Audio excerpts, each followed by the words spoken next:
ప్రమాదంలో సుమారు 8 మంది బాసులు అనేది నిజంగా చాలా బాధాకరమైన విషయం. రోజు ఇక్కడ దురదృష్టకర సంఘటన, ఒక fire works Vijayalakshmi Ganesh fire works అని పేరిట ఇక్కడ సుమారుగా 20 సంవత్సరాల నుంచి ఇక్కడ ఫైర్ వర్క్స్ నడుస్తున్నాయి. వీటికి 26 వరకు కూడా లైసెన్స్ కూడా ఉంది.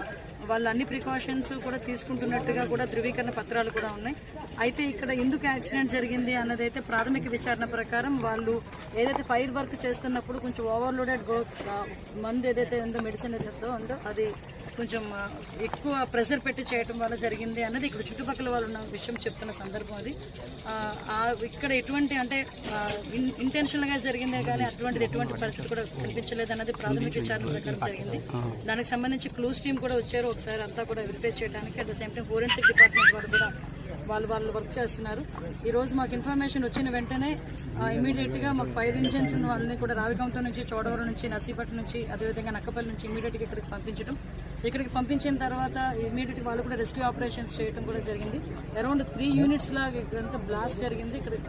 ఇక్కడ చూసిన సంఘటన చూసిన తర్వాత కూడా ప్రమాదం ఎంత భారీ ప్రమాదం జరిగిందో ఇక్కడ సంఘటన చూస్తే మనకందరికీ కూడా అర్థమవుతుంది.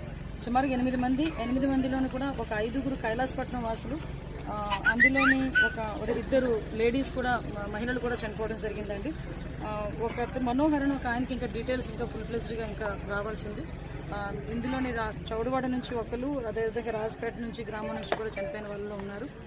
చాలా దురదృష్టకరమైన సంఘటన. ఈరోజు యాక్చువల్గా ఫైర్కి సంబంధించి ఏదైనా యాక్సిడెంట్ జరిగితే యాక్సిడెంట్ పరంగా మనం ఒక 5 లాఖ్ రూపీస్ ఎప్పుడు కూడా ఎక్స్ప్రెస్ చేస్తాం.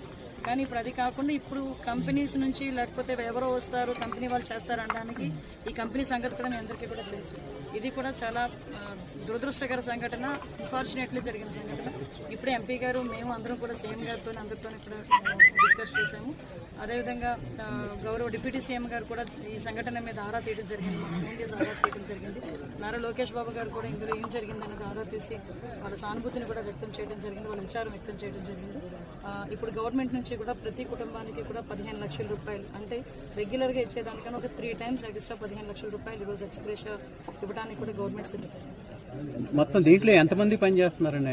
యాక్చువల్గా నేను ఇక్కడ చాలా మంది ఇక్కడ ఆల్రెడీ 2-3 ఈ రోజు ఆబ్సెంట్ అయిన వాళ్ళు ఇక్కడికి వచ్చారు మాట్లాడడానికి. వాళ్ళతో నేను మాట్లాడితే ప్రతిరోజు కంపల్సరీగా 15 మంది వర్క్ చేస్తారంట.